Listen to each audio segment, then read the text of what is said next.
நாம இப்ப பாத்துட்டு இருக்கிற பாத்தீங்கன்னா இந்த கடைக்கு தான் போய் டேஸ்ட் எப்படி இருக்கு எதுன்னு பார்க்க போறோம். ஒரு ஃபுட் விலாக். நம்பி ரோட்லங்க நடுப்பளைங்க. நடுப்பலை. ஆமா, குறுந்தூருக்கு முன்னாடியே நடுப்பளை இருக்குங்க. நடுப்பளை பக்கத்துலங்க. எப்படியும் ஒரு 9 மணி ஆயிருங்க. 9 மணி இருந்து சாயந்தரம் 8 9 மணி வரைக்கும் இல்லைங்க. இட்லி, புரோட்டா, தோசை, ஆம்லேட்டுங்க.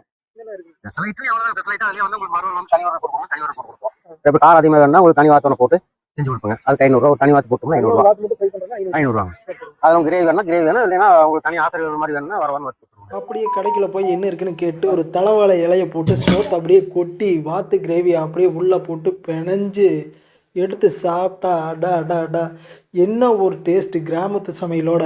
அதே மாதிரி வாத்து குழம்பு ஊற்றி சாப்பிட்டா அது அதை விட அற்புதங்க, அடிப்பொலிங்கிற மாதிரி தான் இருந்தது. அப்படியே பார்த்தீங்கன்னா பச்சை புளி ரசம் தான் இங்கே இன்னொரு ஸ்பெஷலு. அதையும் ஊற்றி கலந்து பிணைஞ்சு அடித்தா சொர்க்கமே தெரிஞ்சதுங்க. இந்த கடைக்கு வந்து சாப்பிட்டு பாருங்கள்.